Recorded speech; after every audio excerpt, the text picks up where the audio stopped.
What do you guys think? Like the considerations for Fouling? Yeah. the considerations for building something like this. This is kind of the ultimate NFA item right in front of us here. Well, so- it's got a tucked can. It's got a suppressor. It's got it tucked underneath a handguard. It looks super cool because we're gun builders here. That's what we care about. We like assembling ARs. So you're going into like, okay, all this NFA stuff, why does it matter? Well, I think a lot of us know the benefits of cans. From a hearing standpoint, hunting standpoint, there's a lot of benefits to suppressors, and there's been very little use case of them in crime. But also to have a crime with a suppressor, you usually need a firearm as well. So it's like double checking, you know, it's just like one more step. But besides the point, I think a lot more people, and really like when we get into this conversation, more like the CQB style, like this isn't really a concern for like the long range people that are running 18, 20, 28 inch barrels. Why is that? Because a barrel under 16 inches to them doesn't matter. Yeah, that's true. I mean, you can do some long range with some stubby barrels. I've heard of a lot of people say like 10.5 inch 6 arc barrels good out to 1,000. You know, Really? so I mean, holding like one MOA out of 1,000, which I mean, is it a 3-shot group or a 10-shot group you're talking about? We'll go down deeper that rabbit hole later date. But from a compactness, one like definitive statement I'll make is apples to apples. If the only thing difference is your barrel length, the shorter barrel gun is always going to be lighter. Lighter. Okay. Yeah. I mean, everything else the same. Shorter barrel, less material, it's lighter. Yeah.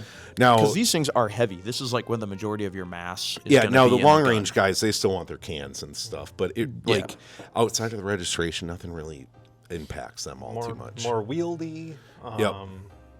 easier to store and transport. Yep. Easier to manipulate, especially indoors. 16-inch barrel Yeah. with a suppressor on it. Yeah.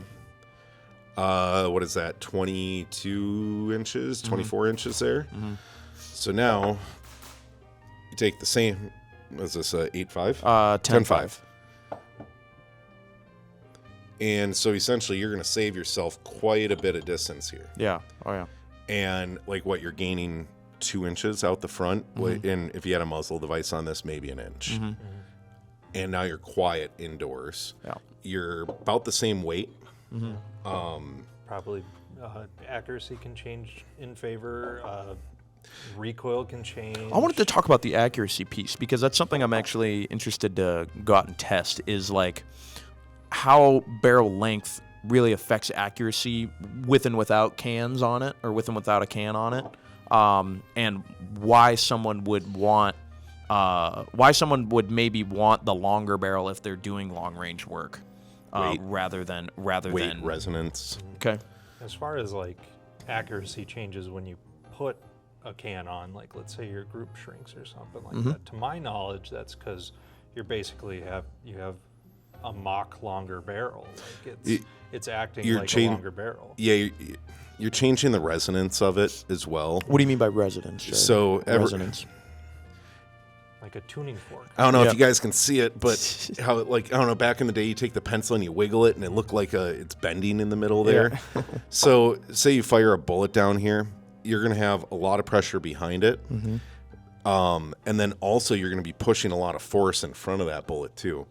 Well, everything in this world will move a little bit, and I'm sure people have seen like the bridges collapse with the army. Mythbusters did a thing on it.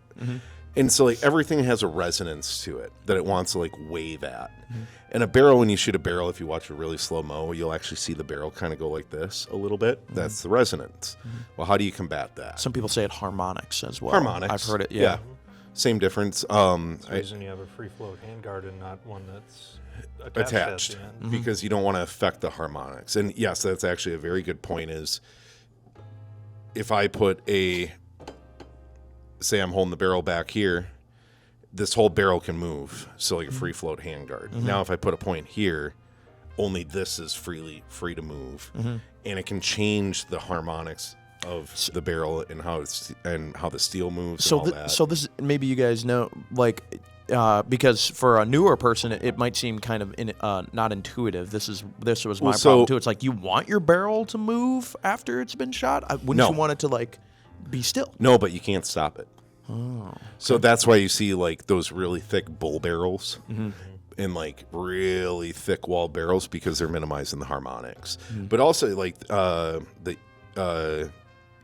EC tuner, the Air Cortina EC tuner. Okay. You can put it on the end of your barrel, and it's like a harmonic dampener out there, so you can adjust it to get the minimal amount of harmonics. But the thing is, unless you're doing like anything over 600 yards, 1,000 yards, you don't have to worry about harmonics Do you all not? that much. Why is that? Because you're probably more inaccurate than the barrel is at that point. Browning had a tunable muzzle device at one point. Did they really? I don't know if they still make it. They made it for their BAR rifles, not Yep. the cool machine gun ones, but like Yeah. their sporting rifles. And, What did that do? That tunable muzzle device. it tuned your harmonics. It's a harmonic dampener.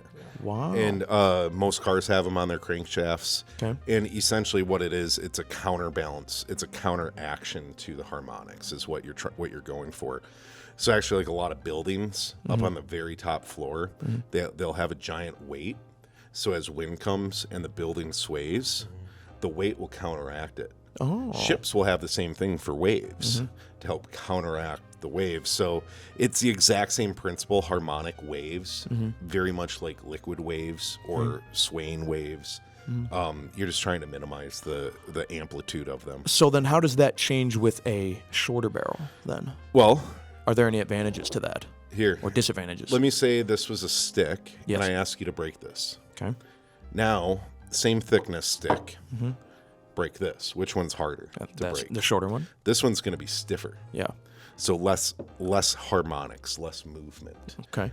to it. So as you get to a shorter barrel, you have less harmonics, but now you have less support for the bullet on the way down and to build up speed and energy on the way. I see. So that's kind of the biggest thing, isn't it? So is the amount of time, basically, or the amount of distance that the bullet can travel to let that powder burn and expand, and the Yeah. gas to build up. And if you so see that it any can't exit fire the outside of the muzzle, that means you had unburned It's powder. waste. Yeah, that's inefficiency right there. So because that's why I think this is the case when you look at the box of ammo at the end on the back or the front, wherever it is, and they give you Test a it out of a speed. 24-inch barrel. It's usually a 24-inch barrel. So someone might look at the box and they say, "Oh, this is going whatever, 2,800 FPS or something like that." It's like, "Wow, great. Okay, I'm going to get this because it's the fastest." Then they might go chrono it themselves. It's 2,500. Yeah, it's 2,500. It's like, "Oh, what the heck? This is supposed to be." That's because you don't have a 24-inch barrel that you're shooting Well, out and of. so now you take that same ammo that's rated or that says 2,700. You take it out of a 16-inch 2,500. You bring it down to a 10-inch. Now you're looking at 2,200, 2,300.